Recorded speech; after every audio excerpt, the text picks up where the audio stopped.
너희도 역시 그것을 선조들이 행하지 아니하였던 것을 지키는 것 같았는데 그러나 뜻을 변하여 내 이름을 더럽혔고 각기 너와 그들의 마음대로 자유케 하였던 노비를 끌어다가 다시 너희에게 복종시켜 너희 노비로 삼았다.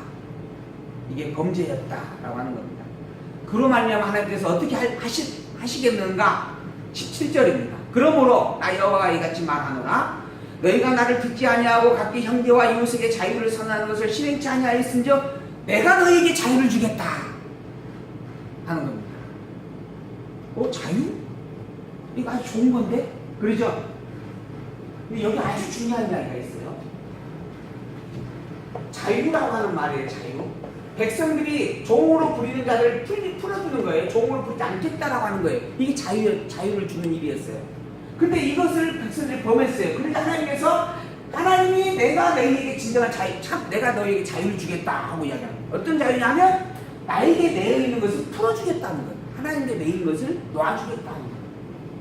이게 지금 하나님 말하는 자유예요. 자유라고 하는 말의 뜻입니다. 이 본문에서 말하는. 근데 하나님에게 노임을 받으면 어떻게 되죠? 하나님의 노임을 받으면 하나님을 섬기는 종에서 풀려나면 뭐가 되냐면 사람을 섬기는 종이 돼요.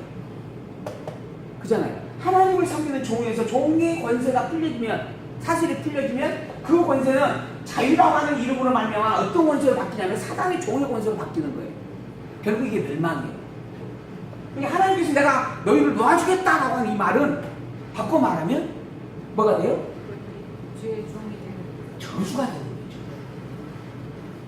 근데 자유라고 하는 말을 너무 우리는 좋아해요. 야, 이제 나 구속받지 않아. 내 마음대로 살아도 돼. 근데 그게 저주예요. 근데 하나님께서 이 말씀을 하고 있는 거예요. 내가 도와주겠다. 내가 내 자손이라고 내 백성이라고 이거 올라매줬었는데 내가 풀어주겠다. 이거 좋은 말이 아닙니다. 이거 좋아할 이야기가 아니에요. 더 이상 답이 없다라고 절망할 수밖에 없는 이야기입니다. 근데 어떻게 되냐면 그렇게 자유를 선언해 주었어요. 그랬더니 너희를 칼과 연병과 기근으로 붙여지는 일이다. 그게 멸망하는 일이에요. 멸망하는 일. 하나님의 백성으로 사는 것이 얼마나 복인지 우리는 정말 생각을 해야 됩니다. 하나님의 백성으로 하나님이 왜 나를 이렇게 올감해 주시는가? 당신의 쇠사슬에 줄러 나를 올감해서 나를 도망가지 못하게 붙잡고 있는 것이 너무 버겁다. 차라리 놔달라. 이거 정말 어리석은 미련한 발상이에요. 그 결과는 칼과 연병과 기근으로 향하는 일입니다. 그로 말미암아 내가 너희를 세상 열방 중에 흩어버린다 하는 거죠. 그렇게 되어지는 거예요. 이게 멸망으로 가는 길입니다. 원수의 손과 너희 생명을 찾는 자의 손에 너희들 다 붙여버리겠다 하는 말이에요. 이게. 그래서 우리 자유 너무 좋아하시면 안 됩니다. 교회 열심히 나와서 열심히 우리 모임도 많이 하자. 여기 구속으로 열릴 수 있어요. 그래서 제가 자유를 드리는 거예요. 교회 안 나오셔도 괜찮으니까 열심히 성경만은 놓지 마시라고. 그래서 성경을 놓지 말라는 것까지 구속이다. 그럼 제가 더 이상 할 말이 없어요. 이 하나님에게서 노임 받는 것 자체가 정말 절망이고 비극이다라고 하는 사실을 분명히 기억하시기 바랍니다. 그러면서 하나의 예를 들어줘요. 35장을 보게 되어지면 네가짜손이 나오거든요. 이 네가짜손은 모세 장이 이두로가 속해 있던 그런 지파의 종족입니다. 그러니까 결국 원래 이방인들이었어요. 근데 그들이 유다 백성들로 함께 거하고 있었던 거예요. 이 네가짜손을 향하여서 약속을 맺은 게 하나 있었어요. 네가짜손의 그 선조를 향하여서 포도주를 먹지 말라라고 하는 약속을 맺은 게 있었어요. 근데 그 약속을 어기든지 어기지 않느냐를 보게 하려고 이 네가짜손들이 선전을 불러요. 그리고 모든 방백들을 옆방에 막 갖다 놓고 이 방에다가 딱 이 네가짜손을 넣어놓고 난 다음에 포도주를 갖다 줘요. 그리고 너희들 하나님 앞에서 이거 마셔도 된다. 마셔라. 하나님께서 다 용납해 주신다 하고 에르미야를 통하여 이야기하는 거예요. 근데 이 네가짜손들이 하나님의 이야기라고 하는 것을 차지해 놓을지라도 이미 우리는 우리의 열조와 약속한 게 있습니다. 이후로는 다시는 포도주를 마시지 않겠다라고 맹세한 일이 있습니다. 그 열조의 약속을 깰 수가 없습니다. 바로 아시지 않겠습니까? 라고 이야기해요. 그 이야기를 옆에서 다 누가 들어요? 유다의 지도자들이 듣습니다. 그 지도자들 향해서 하나님께서 한마디예요.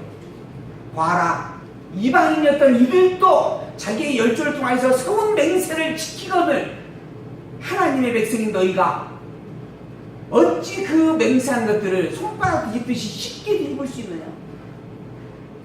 그 말씀을 해요. 그게 이 35장에 기록되어 있는 내용입니다. 이야기. 다 읽으신 거하고 똑같아요. 읽어보시면 그런 내용이에요. 볼까요? 제가 몇 구절만 찾아봅니다. 14절 봅니다. 레갑의 아들 요나답이 그 자손들에게 포도주를 마시지 말라 한 그 명령을 실행하였다. 그들은 지켰다 하는 거예요.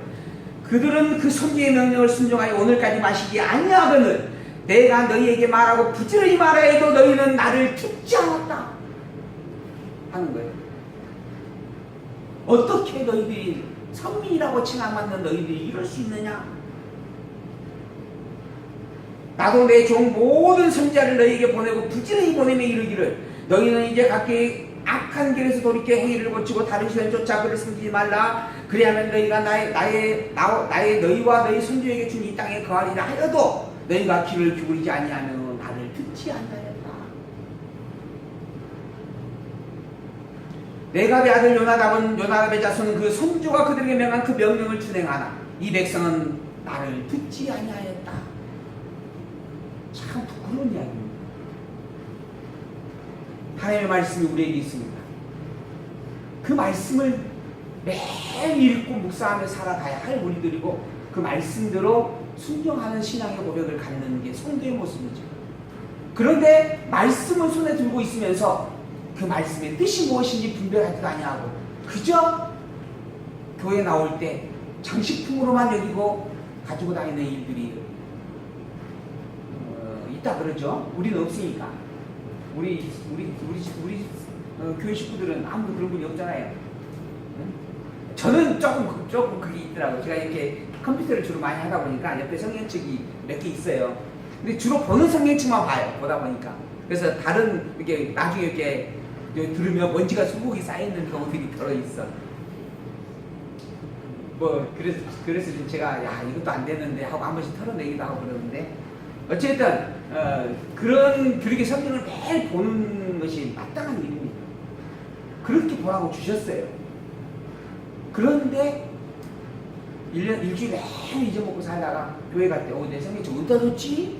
하다가 발견하고 먼지 툭툭툭 털어갖고 가지고 오는 옆구리 다 끼고 오는 이런 부분들의 일들은 참 부끄러운 일이 아닐 수가 없다. 하나님께서 이렇게 이야기한 모든 내용을 다 기록하라라고 36장에서 이야기를 합니다. 바룩을 통해서 그걸 다 기록하라 그래요. 그리고 그걸 방백들에게 다 들려줍니다. 전달합니다. 그 당시에 이 또한 에레미야가 자유롭지 못한 상태에 있었어요. 근데 이 내용이 보면 36장 1절을 보면 유다 왕 요시야의 아들 여호야김 4년에 있었다라고 이야기하고 있어요. 이게 아까는 10년에 있었던 이야기예요. 근데 거기에서 이렇게 건너 올라와가지고 여호야김 4년에 있는 이야기예요. 여호야김이 11년 동안 통치하고 3개월 동안 통치하고 그리고 시드기야가 이제 이어서 왕이 되는 거거든요. 그러니까는 시드기야 입장으로 볼 때는 여기가 10년 뛰었으니까 10년에다가 여기 4년 더하면 제가 7년 되죠. 7년. 이게 17년 전에 있었던 일이에요. 계산적으로 하면 대충. 근데 그 내용이 바로 시드기야에 대한 이야기를 하고 난 다음에 나오는 거예요. 그래서 제가 이 부분을 미리 이야기 드린 겁니다. 성경에 이 내용이 이런 흐름이 있으니까 먼저 우리가 이 왕의 순서를 보고 난 다음에 이걸 생각하면서 본문을 좀 보면 이해가 좀 쉬워질 수 있다 하고 말씀을 드리는 거예요. 그 여호야김 4년에 있었어요. 이 모든 책들을 다 기록하라. 그러나 시드기야 왕이 있었던 이야기는 아직 기록되지 못하겠죠. 그러나 그 이전에 있었던 이야기가 다 기록되는 거예요. 근데 그 이전에 있었던 이야기가 시드기야 왕 10년에 하고 있는 이야기와 다를 게 없어요. 똑같은 이야기를 반복하고 있으니까. 그리고 그 이야기를 다시 한번 되짚어주고 있는 거예요. 지금 이 다음 본문에서. 이 모든 것들 다 기록하라. 그리고 그걸 왕에게 전달합니다. 방백들이 듣고 난 다음에 하나님의 말씀이야? 그럼 내가 왕에게도 이야기할게. 근데 그게 좋은 말이 아니니까 이 왕이 아마 이 이야기를 듣고 나면 너희들 다 잡아 죽이러 갈 거야. 그러니까 바로 가고 바로 너는 에리미야를 데리고 얼른 숨어 있어. 그래가지고 이제 이렇게 피신을 보내는 그런 일들이 있어요. 그리고 난 나의 방백들이 그걸 가지고 왕에게 나갔어요. 그 왕에게 하나하나 읽어줍니다. 그러니까 왕이 다 팔짱 끼고 앉아있다가 아 그래? 그거 하나 읽었으니 나 줘. 나 한 장을 딱 줘요. 그러니까 그걸 그랬구나. 탁 여기다 던질게요. 화롯불에다가 탁 던집니다. 또 읽어. 왜 또 막 읽어요? 그러니까 아 그래 줘. 그랬구나. 툭 불에 다 태워버려. 그리고 난 다음에 가서 잡아와 감옥에 넣어라 하고 이야기해. 하나님의 말씀을 아주 무시하고 있는 그 모습을 그대로 보여주고 있는데요. 그게 현재 지금 유다 백성들의 상황이에요. 그러니 하나님의 진노가 당연히 있을 수밖에 없죠. 그렇게 불타버린 두루마기를 하나님께서 다시 에레미야를 통해서 기록하게 합니다. 그래서 문서로 남기게 해요. 이건 증거다. 그리고 이것이 불태워졌다라고 하는 것까지 기록해라. 그래가지고 에레미야가 두 번째 다시 기록할 때는 처음에 있었던 말보다 더 많은 말들을 그것에다가 기록을 하게 되어집니다. 그게 27절에서부터 32절까지 기록이 되어지는데요. 그 내용이 있어요. 더 그동안 그 있었던 모든 내용을 전부 다 더 기록을 하게 하는데요. 32절에 있네요. 36장 32절. 이에 에레미야가 다른 두루마리를 취하여 네리의 아들 서기관 바로에게 주매 그가 유다 왕 여호야김의 불사른 책의 모든 말을 에레미야의 부전들을 기록하고 그 외에도 그 같은 말을 많이 더 기록을 했다 하는 거예요. 아주 자세하게 그 불행한 일들을 기록을 하게 되어진 거예요. 그럼에도 불구하고 그와 신하와 그 땅 백성이 여호와께서 선지자 에레미야로 하신 말씀을 듣지 아니하였다. 37장 2절에 나와 있죠. 듣지 아니하였다. 증거가 넘쳐남에도 불구하고 눈에 증거를 들이대밀었는데도 불구하고 끝까지 닭 먹고 머리가 내미는 거예요. 우리는 오늘 점심 때 불고기 먹을 겁니다. 불고기는 불고기니까 제가 저 절대 돼지고기 아닙니다 라고 이야기를 드려요. 왜? 우리 집사님의 식사를 안 볼 때는 비싼 거 먹자. 자, 이제 우스갯소리고요. 37장까지 해서 넘어갑니다. 선지자가 순환을 받으면서 받았던 일들을 통하여서 그 포로로 끌려갈 것, 고난을 당할 것들을 직접 보여주는 그런 일들이 기록이 되어집니다. 선지자가 매를 맞아요. 그리고 감옥에 갇혀요. 하나님의 말씀을 전했는데 매를 맞아. 왜? 자기 듣기 좋은 말이 아니니까 그래요. 제가 여러분에게 드리는 말씀도 여러분 귀에 듣기에 좋은 말이 아닐 수 있어요. 그러나 그것이 내 인간의 생각으로 드리는 말이면 안 들으셔도 됩니다. 그러나 성경에 있는 말씀을 전하는 일이라고 한다면 그것은 유념하여 들어주시기를 당부를 드립니다. 제 이야기가 아니고 성경 이야기로서 들어주십사 하는 거죠. 그게 복 있는 일입니다. 그러나 이 왕들은, 이 백성들은, 방백들은 듣지 않았어요. 선지자를 잡아다가 때리고 감옥에 가둡니다. 그리고 죽여야 되겠다 해가지고 저기다가 집어넣어요. 구덩이에다 집어넣습니다. 근데 요 때의 이야기가 아마 또 시디기야 왕 때 이야기일 거예요. 시디기야 왕 때 그 궁궐에 갇혀 있는 상황에서 이게 참 내용이 왔다 갔다 하는 부분입니다. 이제 그런 상황에서 일어나는 일들인데요. 어쨌든 그러한 선지자를 통하여서 포로로 끌려갈 것을 나오네요. 17장 이 본문에 있는 내용이 어느 때 있는 이야기냐면 17장 16절 에레미야가 톡을 음실에 들어간 지 여러 날 만에 시디기야 왕이 보내어 그를 이끌어냈다고 그러잖아요. 이 이야기는 시디기야 왕 시대에 있었던 이야기란 말입니다. 아까는 여호야김 4년에 있었던 이야기고 요런 것들이 참 헷갈리게 하는 부분들입니다. 그러나 그 맥락을 보면 포로로 끌려갈 것에 대한 내용을 증거로 보여주고 있는 사건입니다. 이렇게 보시면 됩니다. 그래서 우리가 성경을 볼 때 그 의미가 무엇인가라고 하는 것을 살피는 게 너무 중요하다 하는 이야기를 늘 하는 거예요. 본문의 내용, 본문의 단어나 이런 부분들 또는 시대의 배경이나 이런 부분들을 통해서 우리가 찾고자 하는 게 왜 이야기를 하고 계시는가 하는 거예요. 그 의미를 통해서 언약 성취사적 성경신앙이 나온 겁니다. 그런 의미적 부분이 그래서 우리가 참 주의 있게 봐야 될 부분이고요. 어쨌든 시드기야 왕 때 그러한 증거를 에르미야 선지자를 통해서 보여주었다. 그리고 이어서 이제 패망의 증언, 진노이다 예언의 말씀 39장에서 45장의 말씀입니다. 39장 성의 함락과 선지자를 선대해주고 있는 그러한 일들에 대해서 증거합니다. 이 시드기야 왕이 비록 방백들을 통하여서 에르미야를 잡아왔고 감옥에 가둬놨지만은 그래도 죽일 수는 없었어요. 그래도 명색이 자기는 왕이고 또한 더불어서 왕과 같은 하나님에게 지명받은 자가 선지하는 것을 알고 있잖아요. 그래서 해코지를 못하는 그런 부분이 있었습니다. 마음이 많이 열렸던 것 같아요. 두려움도 많았고 이 시드기야 왕의 성격이. 어쨌든 근데 여호야김은 선지자를 죽입니다. 에르미야하고 똑같은 예언을 했던 그 우리아였나요? 그 선지자를 죽여버리잖아요. 에르미야도 잡아 죽이려고 했고 그게 그 왕의 성품이었던 것 같아요. 시드기야 왕은 조금 온건한 성품을 가졌던 것으로 보여집니다. 근데 그 시드기야 왕이 에르미야 찾아왔어요. 그래가지고 야 하나님께서 무슨 말을 하느냐 1점도 내게 숨기지 말고 말해달라. 18장 14절에 그런 이야기를 합니다.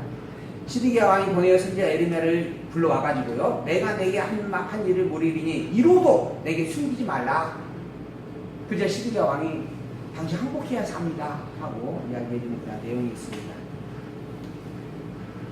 그러나 결국은 항복을 거절하고 결국 바벨론에 의해서 짓밟힘을 당하게 되어지는 그런 시드기야의 말로의 모습을 우리가 성경에서 살펴볼 수 있는 부분들입니다. 이처럼 하나님께서 유다 백성들을 바벨론 포로로 보내겠다라고 한 증거의 말씀을 계속 끊임없이 선포해주고 있습니다.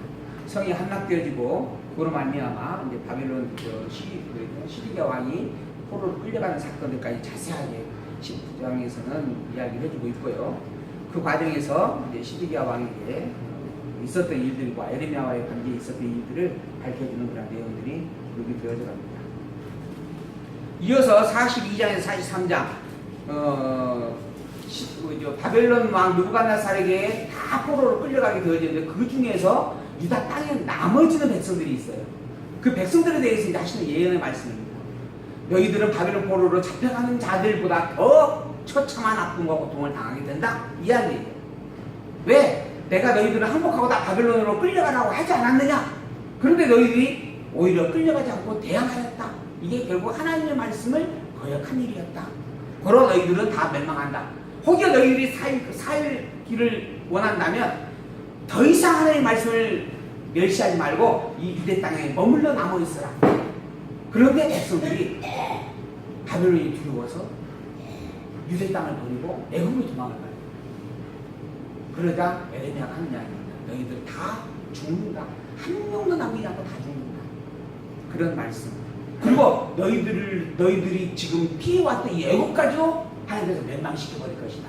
그게 마지막 43장 8절에서 13절에 있는 말씀입니다. 바벨론이 애국을 멸망시킨다. 왜? 너희들이 애국으로 피신했기 때문에, 너희들이 의지한 애국이기 때문이다 라고 하는 말씀입니다. 결국 하나님 앞에 산다라고 하는 것은 나의 모든 중심과 기준을 하나님에게 두고 산다라는 이야기입니다. 하나님 외에는 어떤 것도 바라보지 않고 산다라는 이야기예요. 그게 가능한가? 인간은 사실 불가능합니다. 그런데 오직 택자에게만 가능한 일이에요. 왜? 하나님께서는 그 복을 이미 언약으로 주셨기 때문에 그런 겁니다. 그리고 그 복을 누릴 권세를 가지고 있기 때문에 그런 거예요.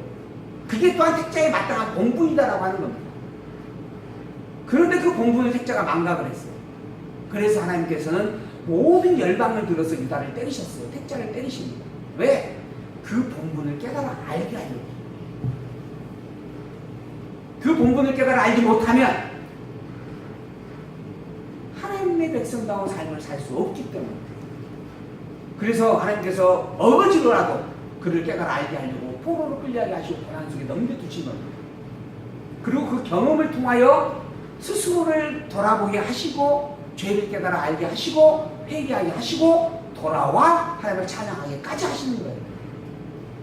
이로 말미암아 백성들은 내가 죄 덩어리 이구나라고 하는 것을 각인하게 됩니다. 내가 정말 하나님을 믿고 살 수 없는 존재구나. 그런데 그런 내가 어떻게 하나님을 믿고 살게 되어졌는가? 이 모두가 다 하나님의 은혜다. 예수 그리스도가 이 땅에 오신 것도 마찬가지예요. 왜 오셨는가? 우리가 우리의 힘으로 우리의 능력으로 구원을 이룰 수가 없는 존재이기 때문에 그런 겁니다. 그걸 알게 하려고 하나님께서 내 눈앞에서 십자가에 매달려 피 흘려 죽는 예수님의 모습을 보게 하신 거예요. 그런데 우리는 우리가 잘났다라고 생각합니다. 내가 내 의지와 내 노력으로 하나님을 믿게 되어졌고 하나님을 찬양하고 하나님을 영화롭게 할 수 있다라고 생각을 합니다. 그것조차도 어리석은 일입니다. 우리가 할 수 있는 것은 내가 죄인임을 인정하는 것이고 그런 죄인임에도 불구하고 나에게 영원한 사랑을 베풀고 계심을 기억하는 것이고 그런 영원한 사랑 앞에 감사하고 찬양하는 것뿐이 더 이상 우리가 할 일이 없다라고 하는 거죠. 매 순간순간마다 오직 여호와의 이름을 외치며 나의 모든 것의 주인 여호와라고 인정하고 시인하는 그 모든 신앙의 고백들, 그게 우리의 삶의 이스라엘 일들이고 우리가 늘 꿈꾸며 소망하며 살아갈 일들이다라고 하는 겁니다. 이런 신앙의 고백이 우리에게 자리매김되기를 소망합니다. 나를 드러내는 것은 한 추호라도 경계하고 오직 하나님만이 나의 주인이심을 고백하고 나의 그 어떠한 일들이 내게 있을지라도 그 주인 되신 여호와 하나님의 그 의미와 뜻을 새기면서 더욱 열심히 여호와 하나님을 찬양하는, 여호와 하나님을 의지하는, 여호와 하나님께 매달려 기도할 줄 아는 그런 우리의 신앙이 되기를 소망하면서 오늘 말씀을